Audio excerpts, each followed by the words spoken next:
yourself, king. Be yourself. Be yourself, queen. Be yourself. Be yourself, king. Be yourself. Be yourself, queen. Be yourself. What's up, y'all? Welcome back to the YMC Me Podcast. Thank you for tuning back in. I'm your girl, Santa Dean, hopping on the mic, excited to be back with another episode. Yeah, and it's your boy, Dr. Corbin Smith. I want you to know that this episode is really near and dear to my heart yet again, because it's another friend of mine that I recently met as well. But when I say this guy is ambitious, talented, and just an overall smart worker, not a hard worker, but a smart worker. His name is Travis Rashad. He's a recent inductee into our chapter, the 100 Black Men of Triangle East. And when I say he came in and he hit the ground running, I mean, he literally did that. He is now co-chair for the education committee, and he's also what my grandfather liked to call a big wig over at North Carolina A&T. And he'll tell you a little bit more about that position and the duties and responsibilities he has over there. Not an alumni myself, but I've learned since I moved down here to say, anytime you mention A&T, you're supposed to yell Aggie Pride. So, just for my A&T listeners out there. So without further ado, enjoy the interview. First question I have to ask, and you see my eyes moving. I have a screen here. Okay. To my left, you're right.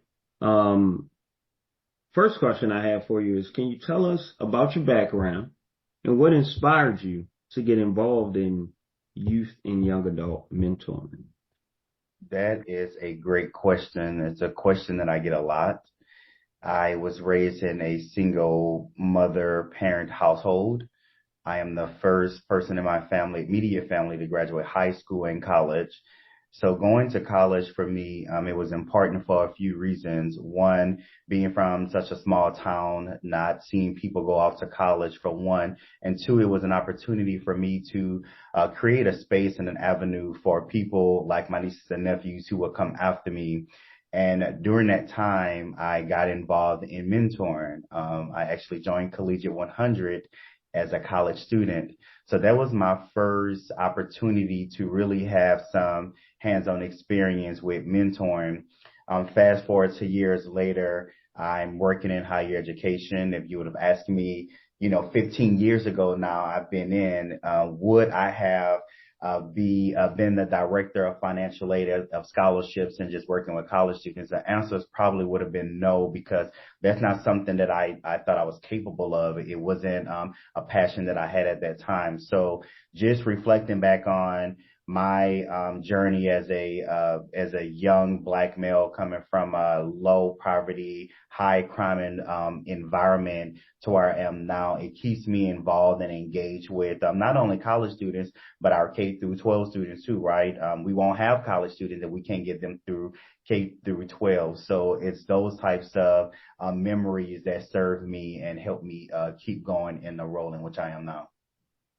Okay, and thank you for that answer. And I know you're in leadership roles of more than one organization. So this next question, please, if you want to be specific about those organizations, do so, or if you want to just put them all in one, that's up to you. Well, my second question is, what are your organization's primary objectives, and how do you measure success? My organization's primary, our goals and objectives, I am more so, I'm always gravitating to organizations that pour back directly back into the communities in which we serve. I think it's important that we serve the people who look like us and help them along the way. So being a member of Alpha Phi Alpha Fraternity Incorporated, Kappa Lambda chapter, serving as the recording secretary, the president for the Human Jukebox Alumni Association, and most recently joining 100 Black Men Tried East and serving as the co-chair for the education committee. All of those goals and objectives align with something that's near and dear to my heart. It's mentorship, and most important, how we get students to go to high school and go to college. And if you don't go to college, how do we get you on a trajectory where you have some educational background or formal training or certifications to help you be successful? How do we measure success? We measure success by aligning our focus and our goals with our visions, reviewing the processes and the things, the projects and the programs that we do. Are they beneficial to the students and the parents? Do we see a change in the behavior of our students and our parents? So I think it's also important that we continue to review those metrics and those goals, because often what we find is that sometimes we still address a problem that was a problem in 2015. Well, we are dealing with the new problem now, right? So how do we make sure that we're meeting the needs of the parents and the students with where they are on today? So I love also looking at research and looking at data. Again, people are numbers, numbers are people, numbers are data, and it helps drive what we do as organizations. Thank you. So I'm going to move a little forward in the interview and speak more on like racial justice. So my next question for you is, what unique challenges do young people of color face today, and how can mentors help address these challenges? I think one of the biggest challenges, and I talk often with my nieces and nephews about this, that they are faced with trying to live in or being forced in a society that sometimes was not meant for them. I think that social media plays a huge part in the challenge in helping guide our young Black and brown students to success and along the way. I think that for me, being a graduate of an HBCU and working at a predominantly white institutions, I have definitely faced those same racial injustices, but those are also the same things that keep me going and fighting the fight, so the person behind me doesn't have to fight that fight and they're fighting a different fight. And just remembering that somebody who looks like you is going to come behind you, so you have to make sure that you set the stage so that they can stand on the shoulders of the giants and continue to keep things going. But it's important that we just teach our young Black and brown boys and girls that we mentor, that everything that they see out on social media, everything that they see out in the world isn't real. Some of it is fake. Don't let them box you into what people think that you should look like and what you should be and how you should act, because again, that's the perception that people have from social media. And for me, social media isn't reality. So I think that what we're faced with right now, one of the biggest challenges, again, for me, it would definitely be social media. Okay. Another question rooted in racial justice is, how can mentoring organizations ensure their programs are culturally sensitive and responsive to the diverse needs of the youth they serve? Now, that is a great question, because I think this also kind of touches on some of what we are experiencing while we are recruiting, being what we call culture sensitive when we're out recruiting, understanding that all Black and brown students and young men and women, we don't all suffer from the same challenges, or we don't all have the same challenges and the same background. And I'll give you a quick story if I can. One of my cousins grew up in a 2-parent household, and my uncle, my mom's brother, was in a household with his wife, and we went to college together.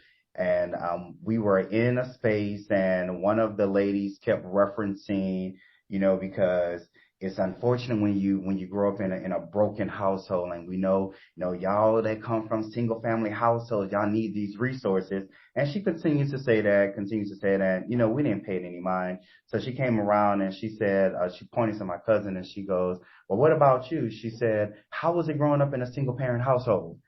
And he said, I grew up with both of my parents my entire life, right?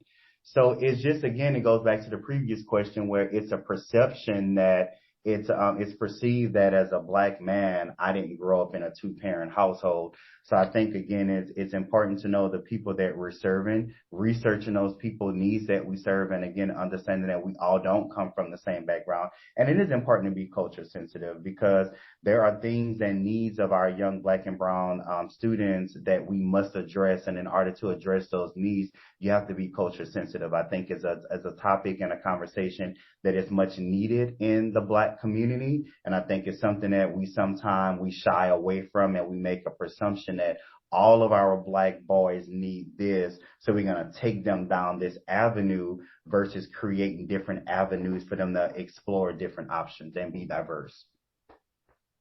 Definitely. And to speak on matters of diversity, the next two questions highlight the LGBTQ plus and gender identity.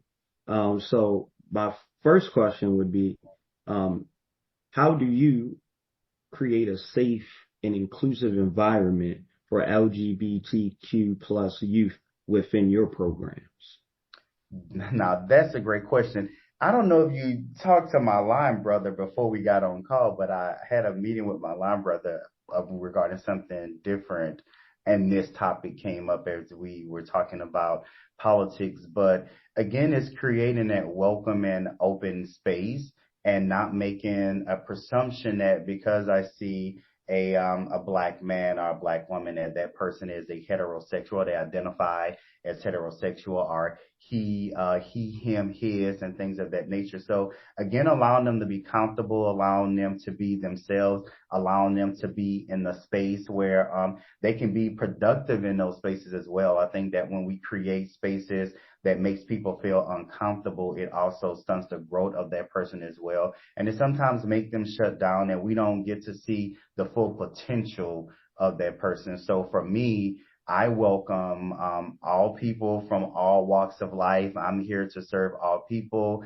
I have family members who are a part of the LGBTQIA community, myself a part of the community. So it has been a struggle. I will tell you that, is being a black, educated man who identifies as gay. Sometimes it can be a struggle in the black community, but I think it's all about one, presentation, how you carry yourself, how you welcome others, and how you endorse and have those conversations again, so it makes other people feel comfortable to have those conversations.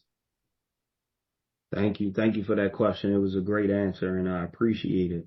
So, a second question rooted around the topic is, what advice do you give mentors working with young people exploring their gender identity? I think that you have to provide guidance. Obviously, you want to provide guidance, but I think you, again, have to create those safe spaces that allows the youth to come to you with those questions and not make a presumption that they ought to know something. I think that you provide the resources and the education, and you allow them. I won't use the term explore too loosely, because I do think there are guidelines when we're talking about youth. But again, allowing them to have expression of freedom is big. Giving them the resources and the tools, and talk to them about what is your interpretation of this conversation we're having, this dialogue, or whatever it is that we're viewing. What's your interpretation of that? And let me see what that young person is thinking. How do they think, right? And creating that space that makes them feel comfortable, where they can talk to me or talk to any mentor or an advisor on, how do I move forward, as I explore my gender identity, and what does that actually mean? Sometimes we are given misinformation, or we're not given complete information, and we are leaving our youth to make uninformed decisions. And you and I both know, right? At the age of 14 or 15 or even 10 or 11, the mind isn't fully developed to actually conceptualize those things. So it leaves it back to us, again, have those conversations. But we have to break the chain of what our parents and what some of our grandparents and uncles have taught us, again, and being able to have those conversations, because the conversation that you and I are having now during this interview, I couldn't see myself having this conversation with my uncle 25 years ago. That was just something that we were not going to discuss. We were not going to discuss your sexuality. We're not going to discuss your gender identity, and we're not going to discuss finances and education. I said what I said, and that's that. And I think that we have to break those barriers and those walls and be able to have those conversations. I totally agree. And I also have to say, no need to correct yourself, because on the YMC Me Podcast, these are real conversations with real people. So I just want to let you know that. Thank you. So the next topic is social homelessness, and this is it really it's like a snowball effect, right? With racial injustice, with the disparities within gender identity, and in the unsafe spaces that are out there, in not only in the United States of America, but globally, right, internationally. It leads youth to be in this space of social homelessness, where they feel like they don't have a place, they don't have a social home, right? So with that being said, one of my first questions within this topic is, how does social homelessness affect young people, and what role can mentoring play in addressing this issue? You know, this question is really near and dear to the work that I do professionally, because most students obviously complete the FAFSA, free application for federal student aid to come to college. And there is a question on a FAFSA that asks students, they can self-identify as being homeless. And there are lots of students who are homeless, who are self-identify as homeless. And I think that sometimes we get confused what homeless looks like. Every homeless person doesn't look alike. Some people may have living biological parents and blood family, and still there's a disconnect from their family for their gender identities, or their sexual beliefs, or religious beliefs, and things of that nature. So then it causes those students to become homeless. And I think that universities over, I would say, the last decade, we have done a better job with addressing those students' needs, being homeless, not only providing shelter and food to those students, but also being able to take advantage of the resources that we have on our campus, being a part of a close-knit community and a family, where you do have a family. When you come to college, there is a family. And even in a community, I think that our students, in return, they are doing a great job with providing those same resources out in a community. So then it becomes like a snowball effect to what we're providing to our students. They're providing those same resources out in the community. What I would advise any person working with any young student is, you don't know that student's situation, and you want to be hard and firm, but you want to be delicate as well, because you never know what someone is going through, and connecting with that student and helping them find the resources if they are homeless. I do want to share that if there's a college student that, and you're listening to this podcast, or anyone who knows a college student, I can speak specifically to college students. If you know a college student who are they're homeless, definitely get them connected with their universities and their schools, because we are mandated federally to have resources on our campus for those students. So I just want to share that information out there. But again, as a mentor, someone who mentors homeless students, I think that the best approach is to be delicate, find out their student situation, find out how you can help their student, and just encourage other young people to understand that, one, being homeless is nothing to, make fun of or make a joke of, because I always tell my sisters, we're all one paycheck away from being homeless, if you ask me, right? If you're not a billionaire, we are all one step away from being in the same situations and like the people that we mentor. So understanding that, one, it could be you, and two, just treat those individuals the same way that you want to be treated.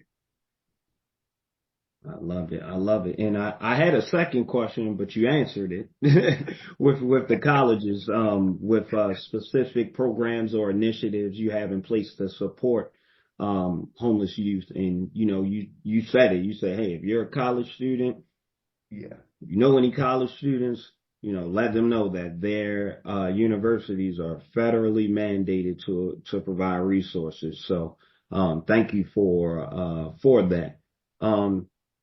So here on YMC and Me, we have a segment that we call Reveal Your Heal that's centered around mental health. And I have a few questions that are focused and centered around mental health.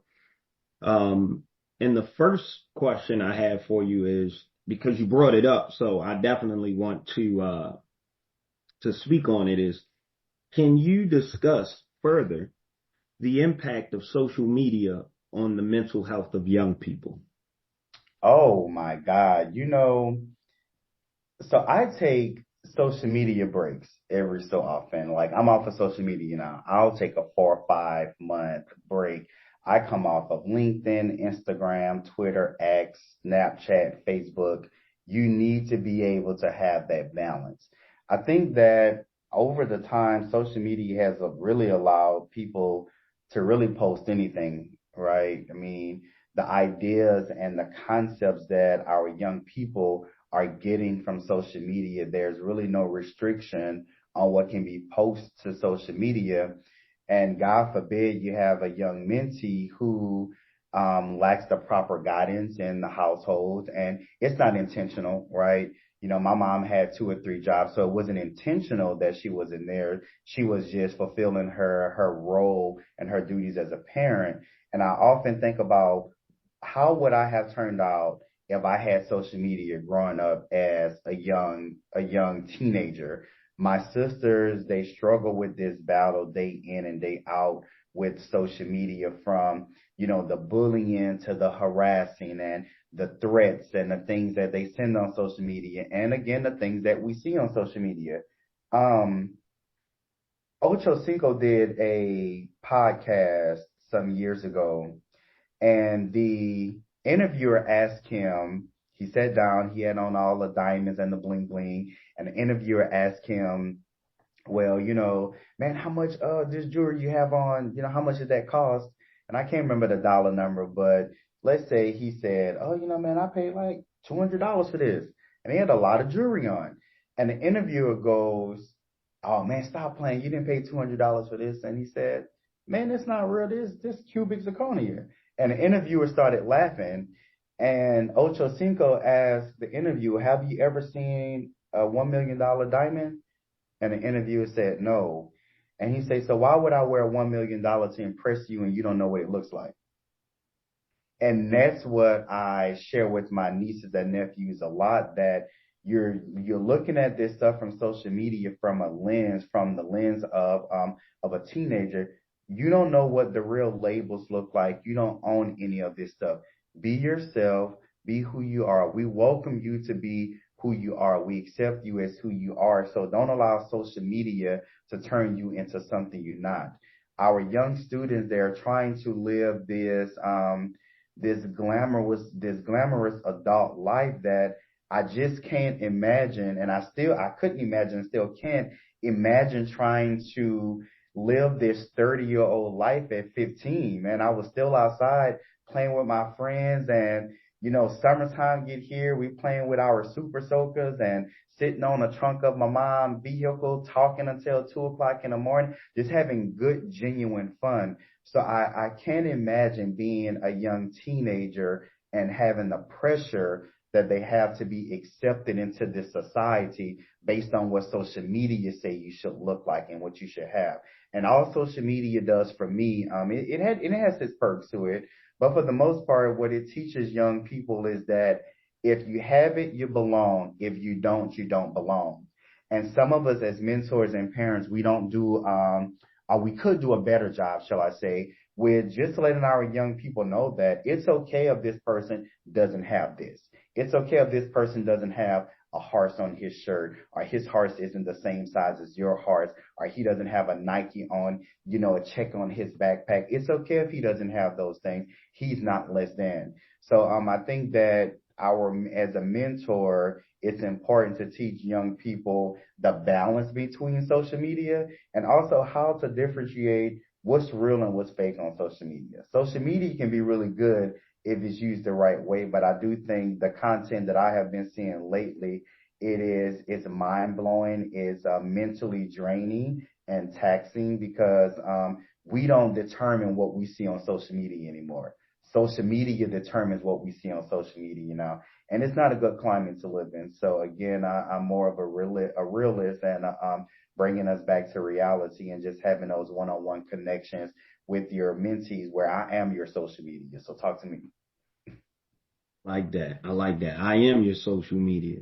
And you bring up something that I can hear my grandmother back home in Baltimore saying, like when I used to always want to Rockaware, and I would have it on, and I'd be like, and then my uncle or something to give me a shirt and it didn't have the label on it, and I'd be like, she'd be like, you only paying for the name. You only paying for the name. So just looking back and with the knowledge I have now, I'm like, wow, I really was just paying for the name. I didn't, think my brain and the knowledge that I had at that time wouldn't even allow me to compute that.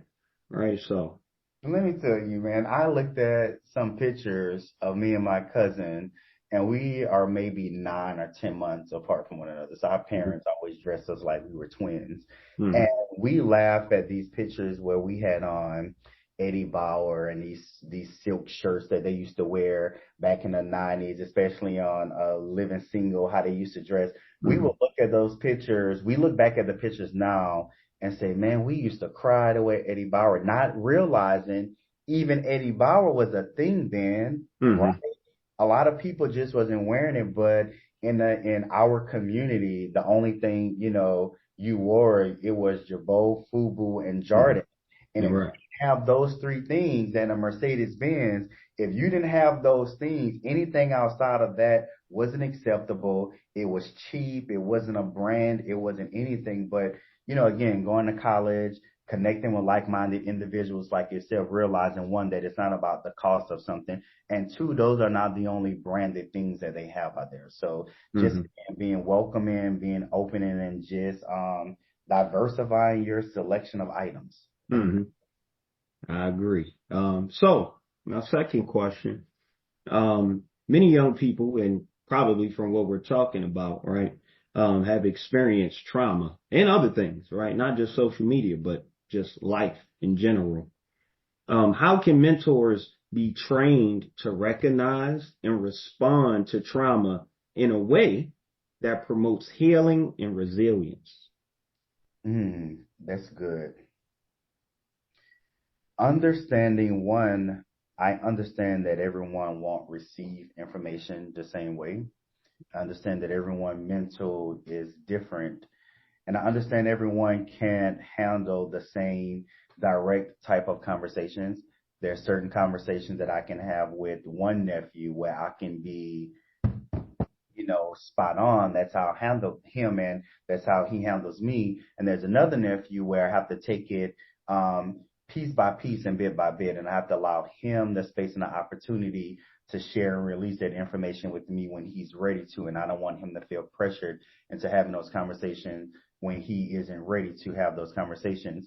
But I think when you have gone through trauma yourself, I think you understand it and you connect with it better. For me, losing my mother the same year, we had a really bad winter storm in Dallas, followed by my oldest sister, her home burned, caught fire that same year. My oldest niece, which is that oldest sister's daughter, graduated high school and she totaled her car, all in the same year. And I said, my God, the trauma that we're dealing with, and we're in the pandemic, and I'm navigating those waters as an adult, but I also have nieces and nephews who are experiencing that same trauma, and I know my mental can take on more than their mental can take on.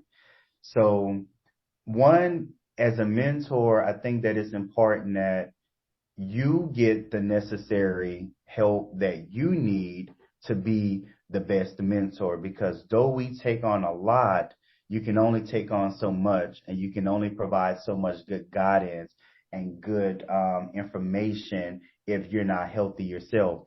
But also, once you get the help, sharing that information with your mentee as well. It's okay to seek help.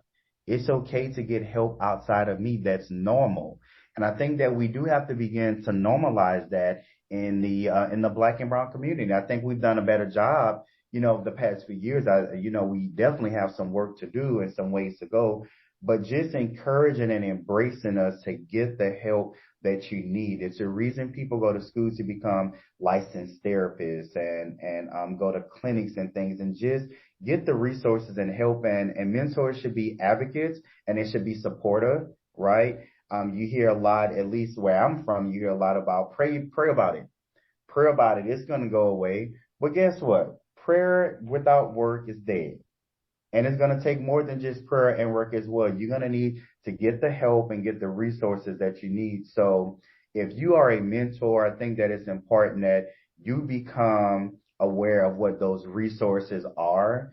You become trained in some of those areas so you can see what it looks like as well. Because again, stress and grief and mental taxing on the mind, it doesn't all look the same. So you have to be able to identify what that looks like so you can step in and have those conversations with your mentees. I think we've all heard so many times where, tragically someone may have unalived themselves, whether it was them or someone unalived another person. We say, man, I didn't know, she didn't tell me.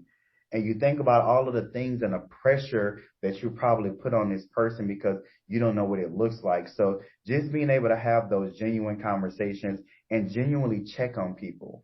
When I check on someone, and when you ask me how am I doing, and I ask you how you're doing, I'm genuinely concerned. How are you doing? How are you doing as a person? Because we're all going through something. I live by the motto that if you're living and you're breathing on this earth, you are going through something. We're all going through something. And we can all only get through this if we be there for one another and support one another. Oh, I'm with you. I'm with you. So next two questions are, in your current wheelhouse with education. So I have to ask, how do you address educational disparities that affect marginalized youth? So I think that, one, we have to have more people who look like us, who are sitting at the table making decisions for us. That's important because earlier in one of the questions, I shared data analysis and research. We have to begin to do more research on us, and how do we interpret that research, and what do we do with it once we understand what the research tells us. A lot of times we're teaching curriculum and learning behaviors and disorders and trying to correct things and actions by research and data that was not conducted by people who look like us. Mm-hmm. The best people to make decisions for us are obviously the people who look like us. So addressing those disparities for me is understanding the people that we serve and putting yourself in a position where you can make a difference and you can make a change. We all have a complaint about something. My complaint was about HBCUs. My complaint was that I think that the financial aid departments at HBCUs, the lines are long, the wait times are horrible, the customer service is bad. I had some of the same narratives that a lot of other people had who look like me and who don't look like me. And one way I said I was going to fix that is that I'm going to stay in higher education. I'm going to work towards a goal. I'm going to go get a doctorate. I'm going to be in a room with other people who are doing the same type of research. And how can I incorporate this and interpret this on my HBCU campus so I can make a difference? So we can only make that difference if we have a seat at the table, and we have to put ourselves through through the right education and the right trainings and the right certification programs, and aligning ourselves again with the stars to be at those tables making those decisions for people who look like us. All right. All right. My next question. How important are partnerships with other organizations, schools, social services, etc., in effectively supporting youth? And what are some examples of successful collaborations? I think you might have talked to my line brother before we got on the call, because we just talked about all of the things that we're talking about. We touched on some of those things earlier. I think that collaborating together, I'll start with the latter of the question. Collaboration shows people that we can work together. I can be black, white, an alpha, a member of Alpha Phi Alpha, a member of Kappa Alpha Psi, Omega Psi Phi, but we all come together for one common goal. We have one goal in mind, and that's to make better for our community and to serve the communities that we serve. So I think that collaborating together, it not only provides the resources to the communities, but it also teaches young people that, hey, the man with the old gold and black shirt, and the man with the purple and gold shirt on, and the man with the red and white shirt on, they all came together, and man, they did some good stuff together. And it teaches them to work together to become a better unit, and just having that support and understanding that there are pillars in a communities that's there to achieve those common goals. One project that sticks out to me when I think of collaboration is that over at North Carolina A&T State University, where I'm employed as the executive director, we do a lot of great collaboration with helping our new students moving on campus, right? Some students and families, they come to orientation throughout the entire summer. They get presentations from all of the areas on campus, and then they get to move in and they see financial aid and the registrar's office and admissions and the alumni affairs office and the student organizations. We are all helping them move in. And the parents are like, "You the financial aid man, what you over here helping me move into my dorm for?"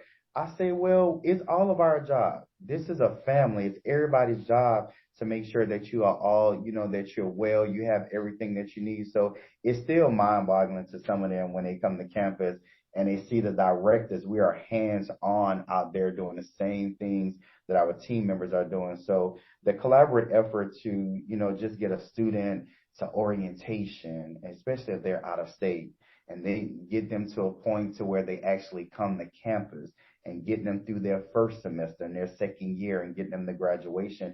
You cannot do that alone. I can't do it alone. Student affairs can't do it alone. So just like any organization, 100 Black Men can't do it alone. Alpha Phi Alpha can't do it alone. Delta Sigma Theta can't do it alone. Everybody has to do their part and come together. And I do think that we are stronger when we come together. I know we all want to be the first. We all want to have our name on something. We all want to sit in the middle and take a picture with the mayor. But at the end of the day, it's about the work that's being done. The work in a community speaks to the work that we are doing as organizations. Okay. All right. So the next topic is current events. And I wanted to ask you, how do you engage young people in conversations about critical global issues such as climate change or social justice movements? All right. Social justice is a big one, especially, from a college student perspective. They are now realizing that their voice is much more powerful than they think. The college students today, and I tell them this all the time, they're so much more bold and stronger than I was when I was in college. They stand up for the things that they believe in. They research the things that matter to them and affect and impact the areas in which they live in, the universities, where the universities are. And they come together as student organizations as a campus, and they make those changes happen. I remember when I first moved here, there was, I think, some back and forth with removing a voting poll from North Carolina A&T's campus and from the area.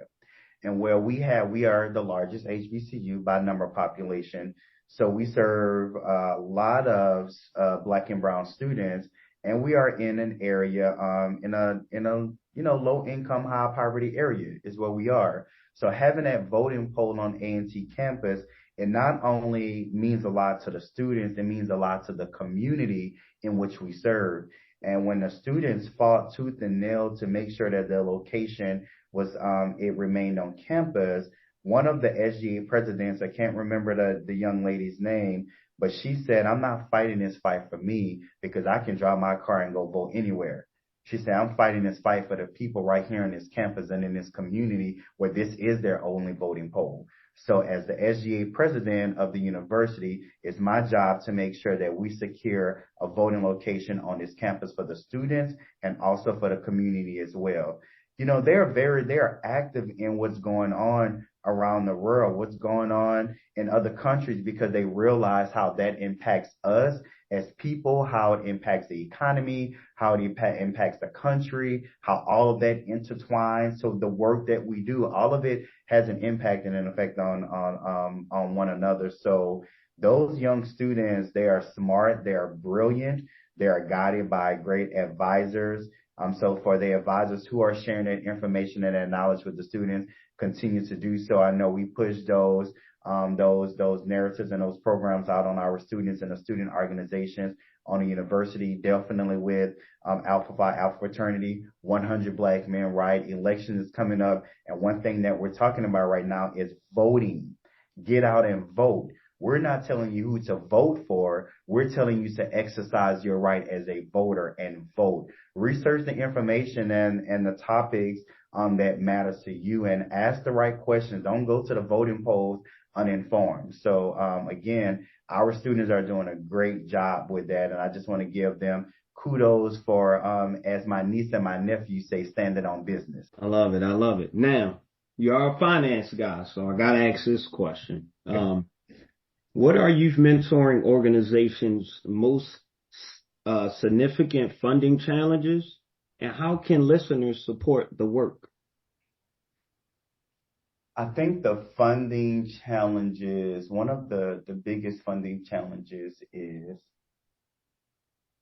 having people believe in the work that we do, see the work that we do, and being able to and want to contribute to the work that we do.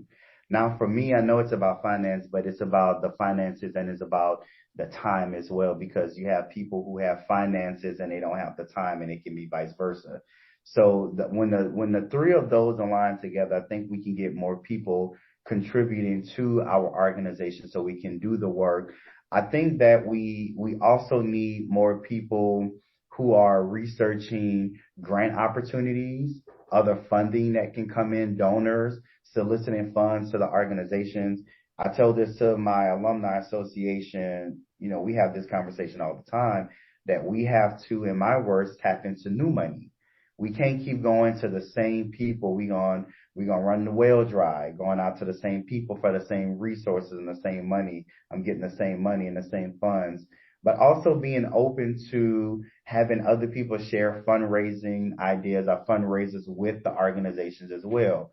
We are open to any fundraiser that we think is going to be beneficial to the university and to the organization. But any organization or any fundraiser that's going to secure those funds, we are open to those as well. So I think that when you create those spaces where people, again, they can see the work that you're doing, it makes them want to donate. You can show them this is where my money is going. I think sometimes people they panic a bit when you're asking for donations, because sometimes they don't know where the work is being done or where the funds are going. So for me, being in an organization and we are serving the people just like a public university, open your books to them and let them see the work that you're doing. Let them see, because sometimes they see us, and I think that we quote unquote mask it really well when we're having these events, and We have nice setups. We have nice food. And yes, everyone has nice suits on and it looks really, really good, but we don't have no money. You know, a lot of this is coming out of our pockets. So I think that it's important for them to see the books. Hey, this is what the accounts look like. We have $30,000 in here. 20,000 is already designated to students who are going to college next year. That only leaves $10,000 to put on these programs. 5,000 is designated for the parent committee here. That only leaves 5,000 for here. But this is the goal that we have in mind. These are our objectives. This is the plan. These are the plans for this upcoming fiscal year. And this is where we want to go. And we can only do that with the help of you. And lastly, I would say, being appreciative of all donations. My pet peeve is an organization telling me how much money to donate. And I think that it makes people, I guess, fearful and not wanting to donate. For me, my actually not the Alumni Association, but the university, when they send out the alumni donation form, it starts at $500. So it goes 500, 1,000, 1,500, 2,000. And at the very, very bottom, after they give all the accolades to everybody, at the very bottom is a small button that you click that say other amount. And you miss the other amount, right? I don't have $500 to donate every time you send that campaign out, but allow people to donate what they can, because guess what? If 1 million people donated $1, that's $1 million. I'm not turning down any donations. So just let people donate what they can, encouraging them to donate what they can, and treat that $1 the same way that you treat that $100,000, because that may have been that person's last dollar and they gave it to your organization. I love it. I love it. A fair man. I love it. Okay. Well, I know I said I had you for an hour, so we're getting to the closing, which is right on schedule. And this is talk about the future of mentoring. So I want to ask, what do you see as the future of youth and young adult mentoring, and how can organizations evolve to better meet the needs of young people? When I think of the future of mentoring, I think of a conference I went to a couple of weeks ago in Wisconsin. And they were sharing that universities are going to start to experience a decrease in enrollment because the birth population decreased in the 2005-ish era. And universities were going to be pretty much fighting for the same students. And I tie that into, we are experiencing as Greek organizations a decrease in undergraduate membership.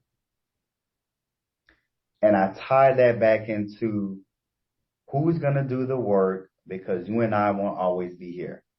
At some point, I'm going to need a third leg. You know, God says the same, I still can get out and I dribble a ball with a kid or something. But I put all of those things into perspective and I think about, what are we doing now to set ourselves up as organizations, mentoring organizations, regardless of what you mentor, how you mentor? What are we doing to set ourselves up for success in the future? Graduation rates at some universities are starting to decrease as well. So when you think about all of those things, you think about the people who are, I would say, commonly known to do the research. All statistics and data points to, we are probably going to experience a decrease in mentoring and mentorship. But how do we keep mentoring active, and how do we tap into other avenues and other individuals who are not in our quote unquote known to mentoring category, right? There are more people, who don't go to college, and they're still successful, because I'm not a believer in you have to go to a 4-year university to be successful. I do think that you have to have a formal education and, again, a certification to be successful. Absolutely. And whatever that looks like, it looks like. but how do we bring other men and women into what we have going on? Because it's not just the college educated that can mentor. I mean, mentorship can come in different forms, shapes, sizes, and colors. So I think that we have to begin to think about how do we be creative in the things that we do? How do we loosen up some of our criteria to be in our organizations where we can still keep this mentorship going and make people feel like they do belong? So I think that with the momentum that we have in Mentor now, if we keep that momentum going and add on the creativeness part, I do think that we're going to be stronger and better than ever. And for all of the Black and brown young men and women who are out here listening to the podcast, do know that we support you. We are pouring into you because it is our hope one day that you pour and sow that same seed into someone that we're sowing into you. Great message. Great message. So my final question to sum up a excellent interview is, what is one concrete action listeners can take today to support youth mentoring in their communities? I want to say get involved, but that has so many branches connected to it. I would say get involved. That would be the first step, get involved. And whatever that getting involved looks like for you, that's what it looks like. But the first step is to get involved, ask the right question, seek the knowledge to be able to move things forward. And once you seek the knowledge and have an understanding of what that organization does in your community and how it serves your community, I think that you can be more informed and more prepared and ready to serve within those organizations. Oh, I was muted. Thank you again for a excellent interview. Before we close out, I definitely have to ask you to, state your name, the tons of positions you hold, and if you would like people to reach out to you, methods of outreach. Awesome. So my name is Travis Richard, a native of Louisiana. Dr. Travis Richard. I'm speaking it into existence. Dr. Travis Richard. I had to make a few edits, but I defend on August 10th. So yes, sir. Yes, sir. That. So I am the Executive Director of Financial Aid and Scholarships at North Carolina A&T. I oversee all federal, state, institutional aid programs for students. My primary goal is to assist students and families with meeting their educational needs and the gap in cost. I am a member of Alpha Phi Alpha Fraternity Incorporated, where I serve as the recording secretary. I am a member of 100 Black Men Triad East, where I serve as the co-chair for education. I am the president for the Human Jukebox Alumni Association. And I am whatever else my nieces and nephews tell me. Okay. All right. Well, thank you for your time. Appreciate it. We want to hear from you. If you are interested in being on the YMC Me podcast, visit our website and email us at info@youthmentoringcollaborative.org. Whoa, be yourself, king. Be yourself. Be yourself, queen. Be yourself. Be yourself, king. Be yourself. Be yourself, queen. Be yourself.